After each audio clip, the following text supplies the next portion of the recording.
Yan, dito po tayo sa farm. Pagpalang araw po sa ating lahat. So dito po ay mayroon pong mga alagang baboy. Ayan.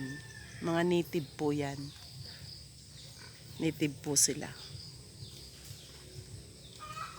Kinakain nila mga damo-damo lang. Oh. Yan. Natural yung kanilang kinakain.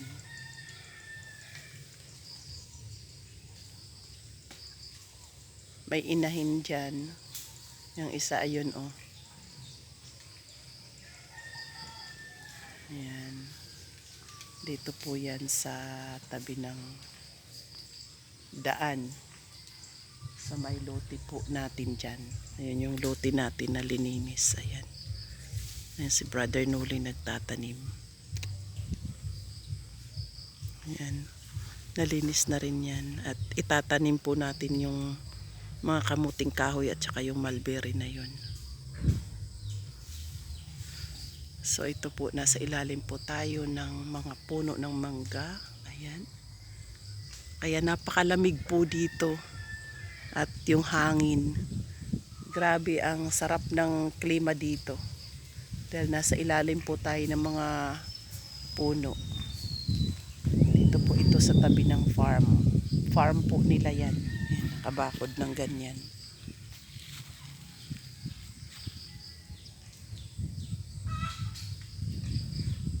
Dito masarap maglagay ng papag at matulog. Hindi pala matulog, magpahinga. Yan. So ayan po yan. Malawak po ang farm. At doon po banda meron po yan kambing. Banda doon. Mga kambing po yun. Nakikita po ninyo ayun. Mga kambing po. Sari-sari ang kanilang ano dyan. Ang kanila pong mga inaalagaan. Ayan. Pagka native yung baboy, ganyan no, nagkalat lang sila. Ayan. So malawak naman itong farm na ito. Kaya ang luwang din ng papasyalan ng mga baboy. Native na baboy. Yan yung masarap na karne. Yan.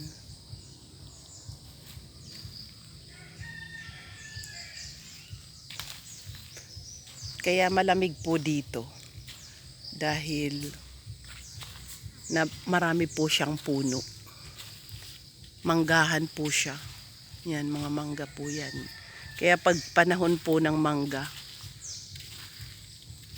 ang dami kang maano dito, makukuha. Yan o. May puno pa siya ng ano, kamyas. Yan, pero di na po amin yan. Di na po atin yan. Sa kanila na po yan. Yan, puno ng kamyas. Ayan yung kamyas, ayan yung. Ganyan yung dahon ng kamyas. Lapitan natin para makita natin yung ano hitsura ng bulaklak ng kamyas. Ganyan po ang hitsura ng bulaklak ng kamyas. Yan.